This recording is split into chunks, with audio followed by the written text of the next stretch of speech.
The longer the gestation, the sweeter the fruit. Siafang. Translation edited by Chinyu.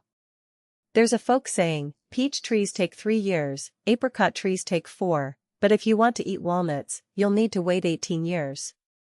This means that a peach tree bears fruit 3 years after being planted, and an apricot tree after 4 years, but to taste a walnut, you'll have to wait through 18 springs and autumns for the tree to bear fruit. The more valuable something is, the longer it takes to gestate.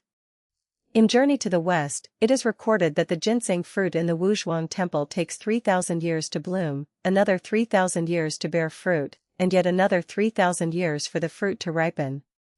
If one could eat a ginseng fruit, they would live for 47,000 years.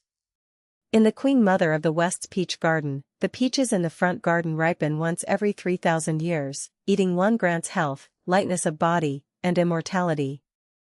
The peaches in the middle garden ripen once every 6,000 years, eating one grants eternal life and the ability to ascend to heaven.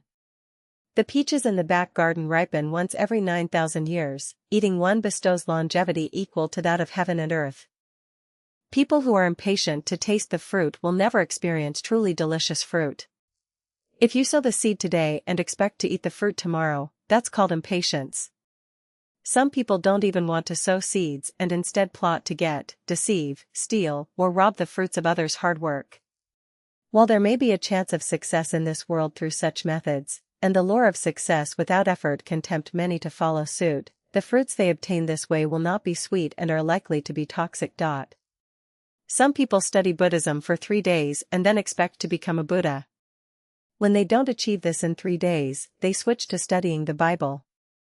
Before they even understand the basics of the Bible, they start preaching, but when they can't answer others' questions, they either stubbornly insist they're right, quoting a few lines from the Bible to show their steadfast faith, or they abandon the Bible altogether and never think about it again. These people only skim the surface and never grasp the true essence, and in the end, they might even dismiss the classics as useless.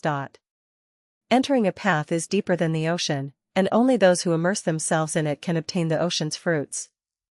The problem is that few people are truly devoted to their studies, while many just skim the surface, seeking fame and fortune. This is the underlying cause of the restlessness in our current era.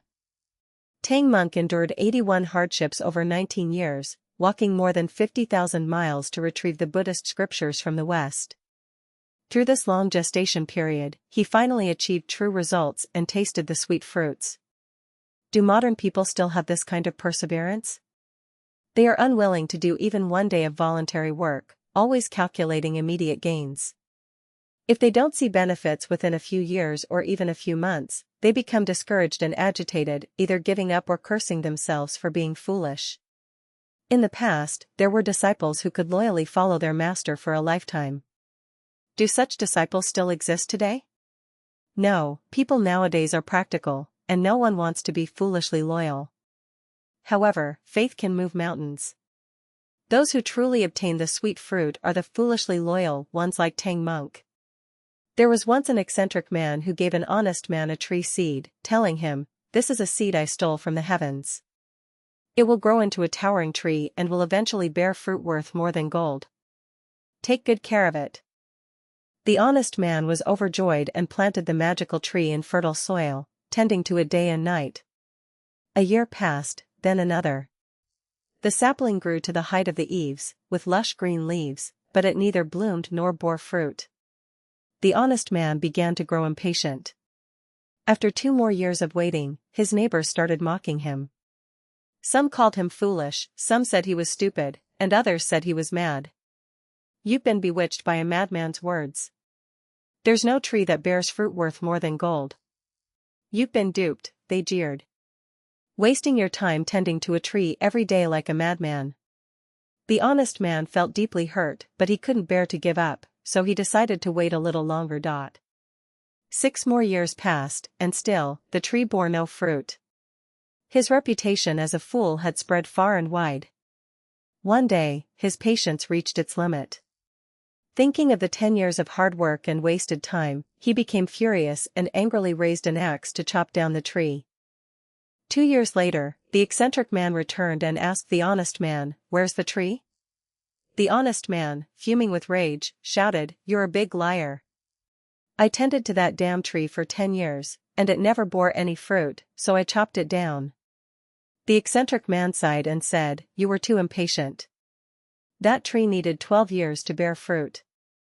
This year would have been its fruiting period.